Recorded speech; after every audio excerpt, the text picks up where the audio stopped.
Aku Sisil. Saya Reza. Aku Ira. Rina. Oke, kali ini kita akan membahas buku bab 6 yaitu Timku Kekuatanku dari buku yang berjudul Ayo Berubah 7 Kiat Jitu Mengelola Perubahan dari Richard Panggabean dan tim. Oke, di dalam bab 6 ini kita membahas Timku Kekuatanku. Ada beberapa tindakan yang bisa dilakukan dalam rangka berkonsolidasi dalam tim, yaitu bersikap positif, refleksi diri, out of the box, upaya ekstra. Dalam upaya ekstra ini ada peningkatan diri bagi Anda sendiri, lalu peningkatan diri bagi para anggota tim, pendalaman aktivitas, dan pendalaman finansial. Nah, dalam tim itu ada beberapa generasi, yaitu yang pertama yaitu baby boomer. Baby boomer ini yang terlahir pada masa ketika berbagai perang telah berakhir. Generasi ini cenderung memegang teguh tata krama. Target mereka adalah uang serta pengakuan dari lingkungan mereka. Ada generasi X yang bisa dijelaskan oleh teman-teman. Nah, kalau generasi X ini adalah orang yang lahir di rentang tahun sekitar 1965 sampai 1980, di mana generasi ini tuh sudah mulai berpikir secara inovatif karena pada saat itu mulai munculnya komputer ya. Jadi kayak ini awal-awal era perubahan misalnya. Dan ini tuh udah mulai berpikir inovatif, udah berpikir terbuka. Jadi kayak mereka sudah menganggap komputer itu ada untuk mempermudah kehidupan mereka. Nah, hal ini membuat mereka itu berpikiran kalau mereka bekerja untuk hidup. Jadi kayak pekerjaannya, kepribadiannya, dan kepentingan keluarganya itu cenderung seimbang karena mereka juga menyeimbangkan semua hal itu secara setara sesuai dengan kebutuhan mereka. Nah, mungkin selanjutnya ada generasi Y yang akan dijelaskan oleh Reza. Generasi Y itu merupakan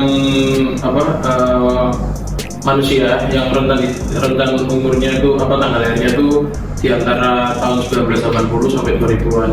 Nah, generasi ini tuh sangat cepat untuk menerima informasi karena pada dasarnya pada tahun-tahun segitu kan lagi berkembangnya dari zaman yang tadi jelasin Pak Desi lebih ke komputer. Nah, sekarang itu zaman itu lebih mengarah ke komputer, namun dia memuat informasi. Kalau dulu kan komputer kan hanya sebatas untuk kayak mempermudah pekerjaan atau biar pekerjaan lebih gampang aja sih. Nah, kalau generasi itu lebih kompleks, jadi dia mendapatkan informasi, mendapatkan hiburan atau insight-insight baik maupun buruk itu juga bisa melalui komputer itu tadi. Dan juga dia tuh cenderung generasi itu dia itu lebih ke orang-orang yang meminta sebuah inovasi, dan dia itu cenderung kayak suka kayak mengkritik atau mengkritisi sesuatu untuk untuk kemajuan dia dan juga orang yang dikritiknya. Jadi generasi itu orangnya lebih vokal dan lebih aware dengan sekitarnya melalui gerakan-gerakannya itu ya. Contohnya kayak dia lebih berinovasi atau kayak lebih mengeksplor dirinya biar lebih berkembang, atau dia itu lebih kayak mengkritik suatu hal yang mungkin kayak hal yang baru terus dikritisi terus biar nanti nextnya bisa menjadi produk yang lebih baik dan bisa digunakan seterusnya gitu sih. Dan mereka juga lebih mementingkan gaya hidup. Jadi generasi itu dia tuh kayak agak konsumtif sih bisa dikatakan, karena untuk memenuhi keseimbangan dan gaya hidupnya itu juga memerlukan kayak sering kayak up to date dalam arti kayak pengetahuan atau fashion atau makanan atau juga mungkin juga pekerjaan. Jadi dia generasi itu lebih kompleks sih karena dia transisi antara dari komputer yang berbasis pada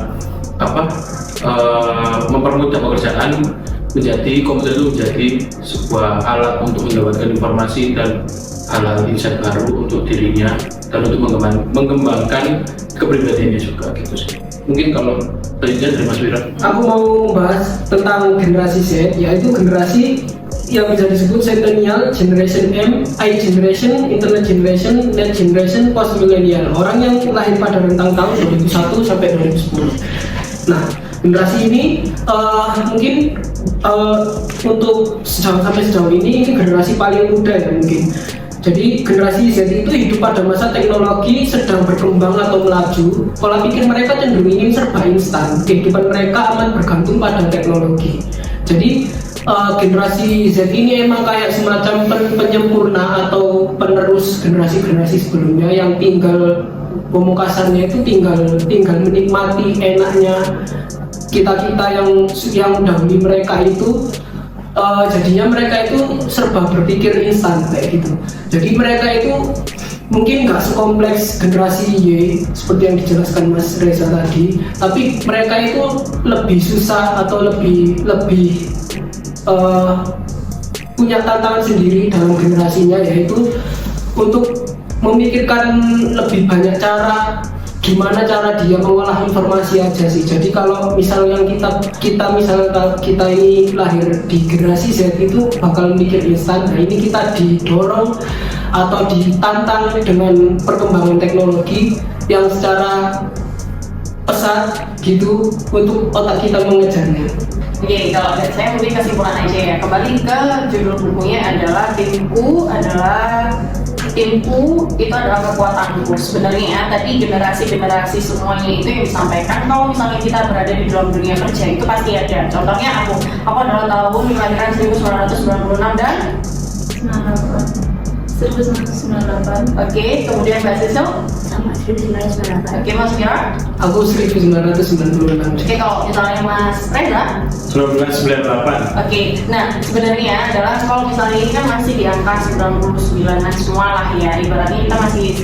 Tapi kalau misalnya secara keseluruhan mungkin kita akan menemukan satu tim yang mungkin usianya baru 2001 dan sebagainya kayak gitu. Nah sebenarnya di dalam buku ini tuh ketika teman-teman sudah memiliki tim yang memang sudah area generasinya yang berbeda-beda tadi yang sudah disebutkan hari ini, maka kalau misalnya memiliki tim yang seperti itu, bagaimana caranya mengolah agar tim itu menjadi kekuatan teman-teman, karena teman-teman sudah tahu nih kelebihan sama kekurangannya. Nah baik kita yang namanya tim itu kan harus menutupi kekurangannya tim masing-masing, sehingga kalau misalnya nih kita menemukan yang tadi generasi Z yang biasanya dia suka instan dan sebagainya, mie instan aja butuh proses ya. Nah kita harus menjelaskan bahwasanya hidup itu gak bisa seinstan itu kayak gitu ibaratnya. Misal nih teman-teman menemukan kok pekerjaannya berat banget dan sebagainya. Nah mungkin karena memang beda di generasinya seperti itu. Jadi kalau misalnya menasihati tim itu dilihat mungkin dari kalau dijelaskan dari buku ini ya, itu dari generasinya. Mereka ikut generasi mana sih kayak gitu. Nah mungkin kalau misalnya kita ikut generasi Y atau Y kalau nggak salah tadi kan di angka 19 sekian, itu harus memaklumi ketika memiliki generasi yang Z kayak gitu. Jadi tim itu diolah menjadi kekuatan kita, bukan lagi menjatuhkan dan sebagainya. Oke, ada tambahan dari teman-teman? Kenapa kok tim adalah kekuatan teman-teman?